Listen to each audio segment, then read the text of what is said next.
Big pass இருந்த Kamaruddin and Vijay Parvati 2 பேரும் red card மூலமா வெளியேற்றப்பட்டாங்க. இப்படி இருக்க சூழல தான் கமருதீன் இப்ப வெளியே போயிருக்காரு. அப்போ மக்கள் ஆரவாரத்தோட அவரை வரவேற்றிருக்காங்க. அது மட்டும் இல்லாம கேக் வெட்டி பயங்கரமா செலிப்ரேட் பண்ணிருக்காங்க.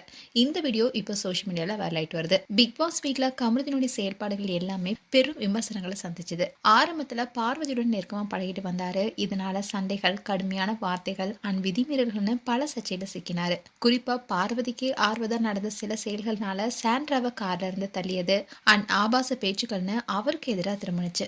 இதன் முடிவாதான் பிக் பாஸ் டீமும் கமருதீனுக்கு ரெட் கார்டு கொடுத்து வெளியேற்றினாங்க. இன்னுதான் கமருதீன் வெளியே வந்த உடனே அவருக்கு ஆரவாரத்தோட மக்கள் எல்லாருமே கேக் வெட்டி செலிப்ரேட் பண்ணியிருக்காங்க. அதோட செல்ஃபி போட்டோஸும் எடுத்திருக்காங்க. இது வரைக்கும் வெளியே வராம இருந்த கமருதீன் இப்ப வெளியே போயிருக்காரு. மக்களும் அவரை கொண்டாடி இருக்காங்க. ரெட் கார்டு மூலமா வெளியேறி இருந்தாலும் அவர் மக்களுடைய அன்பு சம்பாதிச்சிருக்காருன்னு பலரும் சொல்லிட்டு வராங்க. இப்போ இந்த வீடியோஸ் எல்லாமே வைரலாயிட்டு வருது. மேலும் கமருதீன் குறித்து உங்களுடைய கருத்துக்களை கமெண்ட் செக்ஷன் சொல்லுங்க. இது போன்ற வீடியோஸை பார்க்க நியூஸ் தமிழ் கிளிட்ஸ் சேனலை சப்ஸ்கிரைப் பண்ணுங்க. மறக்காம நோட்டிஃபிகேஷன் பட்டனை கிளிக் பண்ணுங்க.